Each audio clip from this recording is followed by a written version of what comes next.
Punya tepung dan air? Bikin cemilan yang satu ini aja. Hasilnya renyah, garing, gurih, dan cara membuatnya sangat mudah. Bahan yang saya gunakan ada 15 sendok makan tepung terigu protein sedang. Untuk bahan tepung ini bisa dicampur juga dengan tepung terigu protein rendah ya, supaya hasilnya lebih renyah dan tahan lama. Bahan berikutnya ada kaldu ayam bubuk, bisa menggunakan merek lain ya. Kemudian 250 ml air bersih. Langkah selanjutnya, rebus air dan tambahkan kaldu ayam bubuknya. Tuang air ke dalam wokpan atau wajan yang anti lengket. Kemudian nyalakan api kompor dengan api sedang saja. Dan tambahkan kaldu ayam bubuknya, lalu diaduk sebentar hingga larut. Jika airnya sudah mulai bergelembung seperti ini, ambil tepung terigu dan tuang ke dalam air mendidih seperti ini. Lalu matikan api kompor atau kecilkan dengan api yang paling kecil.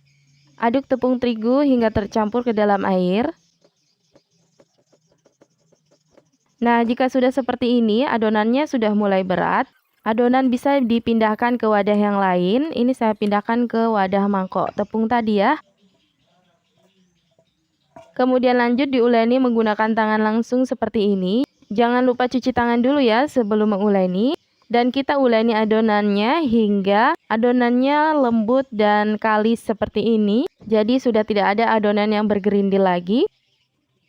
Nah, jika sudah kalis seperti ini, selanjutnya siapkan meja kerja atau alas yang akan kita gunakan untuk mencetak adonan ini. Pertama-tama taburi alas kerja dengan tepung terigu tipis-tipis.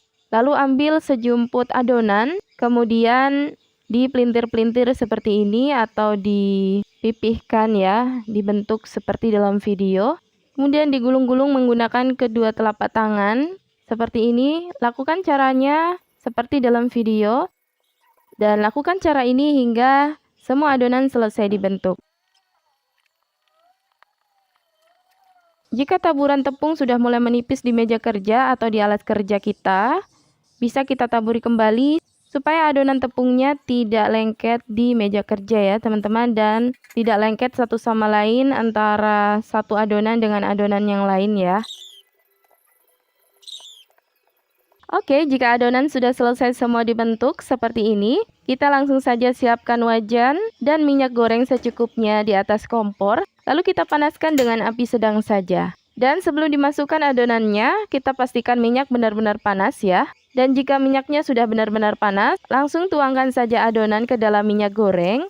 Secukupnya saja sesuai dengan banyaknya minyak goreng yang digunakan ya. Dan goreng adonan dengan api sedang saja hingga warnanya berubah menjadi kuning keemasan.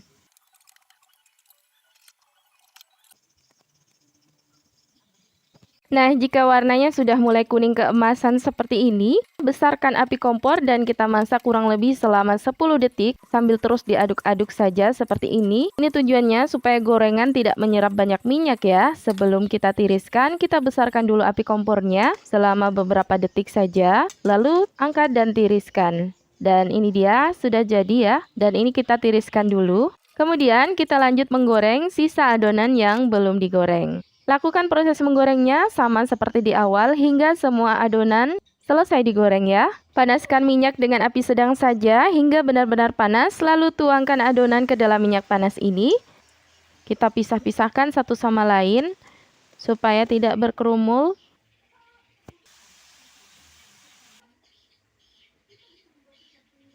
Dan kita masak hingga warnanya kuning keemasan. Dan jika warnanya sudah mulai kuning keemasan seperti ini, besarkan kembali api kompornya. Dan kita goreng selama kurang lebih 10 detik sambil terus diaduk seperti ini, supaya gorengan tidak banyak menyerap minyak. Oke, selanjutnya langsung saja kita tiriskan supaya tidak gosong. Nah, seperti ini. Dan kemudian lanjut kita goreng sisa adonan lainnya. Ini adalah adonan yang terakhir ya, jadi ini sudah selesai. Goreng adonan cemilan seperti cara-cara di awal tadi. Dan kita goreng adonan ini hingga warnanya golden brown atau coklat keemasan. Dan ini dia cemilan simple kita, hanya menggunakan 2-3 bahan. Jadi jika punya tepung dan air di rumah, teman-teman sudah bisa membuat cemilan simple yang satu ini. Tekstur luarnya itu renyah, garing, dan bagian dalamnya itu terasa lembut ya, karena kita menggunakan tepung protein sedang. Kalau kita menggunakan tepung protein rendah, nanti hasilnya bisa crispy luar dan dalam. Oke teman-teman, selamat mencoba membuat cemilan simple ini. Bahan-bahannya sangat gampang dan mudah didapatkan. Cara membuatnya pun sangat mudah. Rasanya enak, gurih, teksturnya renyah dan garing.